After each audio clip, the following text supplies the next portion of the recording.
What is up, YouTube, and welcome to this Pacific Rim Black Ending Explained review and breakdown. The Pacific Rim franchise is rich for expansion, and while Uprising fell a bit flat on the critical reception and I wasn't too much of a fan of the whole arc with Charlie Day, the lore and action is something I need more in my life, and I really did enjoy Uprising for what it was, and you can check out a review of that on my channel. But the show explores the Jaeger pilots' families who are left behind on missions, and that is just what we get. I said in my Discord that this show felt like a side mission in a video game, but it gave us something very, very fresh for the franchise by the series' end. While the end of Pacific Rim Uprising saw the franchise head into some really cool directions, with humanity possibly taking the fight to the precursors, the ones who have been sending through the kaijus, and Pacific Rim Black takes the lore further than I personally had ever imagined this franchise going. So we open in Australia, where kaijus have overrun the continent in fresh breaches, as the Pan-Pacific Defense Force decide to cut tail and run as evacuations are being carried out.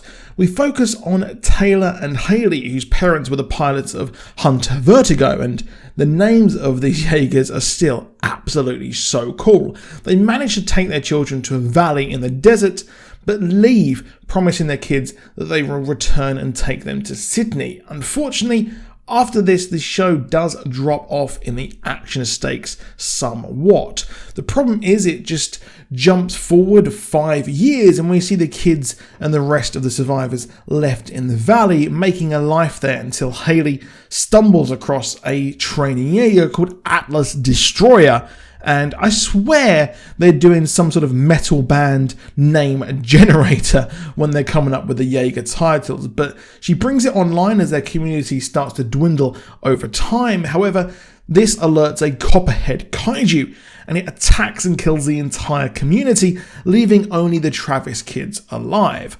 I wasn't sure how I felt about this, as the show took a while really to get going, and the kids decide to head to Sydney but soon run out of power.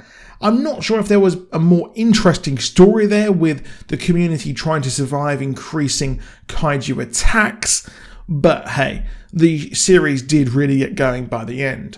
One surprising character that I really enjoyed was the Jaeger's AI being sassy as heck and reminding the two that they're out of power, and here the real issues begin, as they need a power cell to turn the Jaeger back on, and they have to head into a Pan-Pacific building to get a power cell. But they go through this city and are chased by a kaiju dog, only to find something much worse that we will later learn is a kaiju Jaeger hybrid, which was a result of some sort of kaiju possessing fallen Jaegers. The science is very weird here, but there is that weird psychic thing going on with the monsters and kaiju, so it's interesting nonetheless. But they manage to reach the power cells and find a boy at the bottom of the facility, and after a back and forth they do decide to save him, and we learn how Taylor was a trainee pilot and his sister missed him while they were training. These episodes went very slow for me for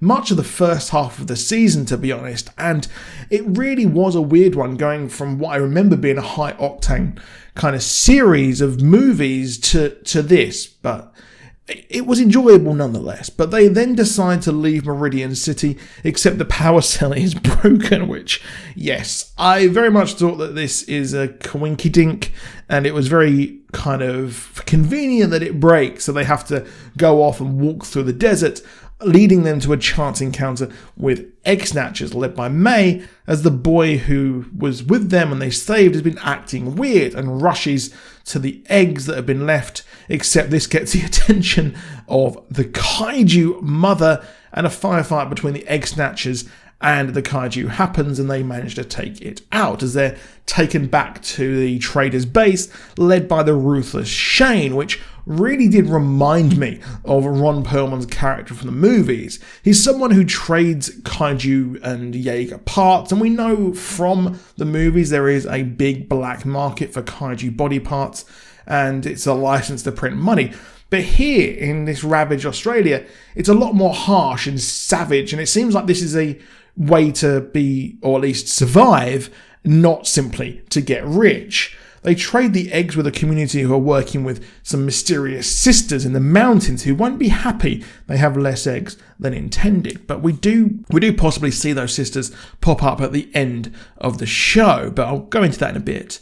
But Shane wants to get a Jaeger of his own and interrogates Taylor as to where he came from, as he doesn't believe they simply walked there. One does not simply walk into the black, and manage to learn exactly where the Jaeger is, and they travel to Meridian City to get it back online. Now, Shane gets a rolling group of people to try and drift with it, but no one can at all, and it only takes the looming threat of a kaiju attack to allow Taylor in to drift. And the drift scenes, my god, they were amazing. I remember them being really good there when we saw Stacker and the daughter of Stacker, the adopted daughter, in the movie Drift, but here we really get into it, and they learn that they have to really kind of connect with each other. As we see May try to drift, but they attack the kaiju against the orders of Shane, and well, they lose all of the weapons and the bombs and all the kind of supplies that the Jaeger needs.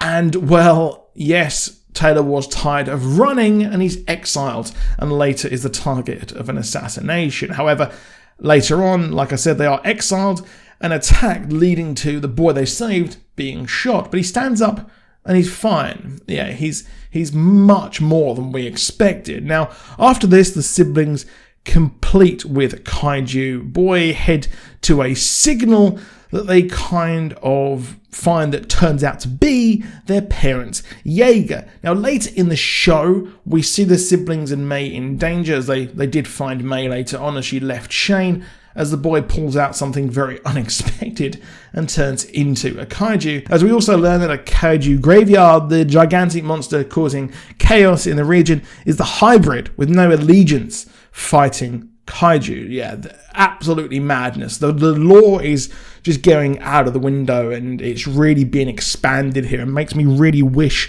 for a Pacific Rim 3 to build upon all of this lore. Now, during all this chaos, the siblings also learn that their parents could still be alive, as they found their Jaeger with a video message showing that their nuke got stuck and had to abandon it as they couldn't fight back against the many kaijus, but they're still heading towards Sydney, the family's original goal. A day is saved and they have the Jaeger and obviously decide to head on to Sydney, which is where I imagine season 2 will go. But the weirdest part of the show happens as we see people in cloaks ride into the city after overlooking the boy who saved them earlier. And they're riding in on the weird kaiju dogs and call him the Kaiju Messiah. And he could indeed be a precursor to the ones behind the kaiju attacks in another world, and this could be the start of something more. A kaiju designed as a human is a game changer for humanity's fight, as if he's indeed the Messiah, then it's going to be fun learning more of who the precursors are and their lore. These are clearly the sisters who the eggs were intended for, but it's unclear if they're human fanatics with precursors. They've been possessed, sort of like Charlie Day's character, or kaiju humans sent to the world. Overall, I really liked the show, and the second half really accelerated onwards past the first 3 or 4 episodes, which took a while to get going. Even if the show was shorter than most, it did feel like it dragged out at parts. But the animation and acting was great, but the tone of the show was far, far different to the Pacific Rim movies and was more like the Animatrix was to the Matrix. But that's not a bad thing, as major franchises have benefited from having spin-off shows in different styles. Just look at Star Wars and The Mandalorian. But that's it for this video, so please do drop a like down below. Please do subscribe with notifications on, and please do check out my Snowpiercer video coming tomorrow. And I'll see you soon, and goodbye.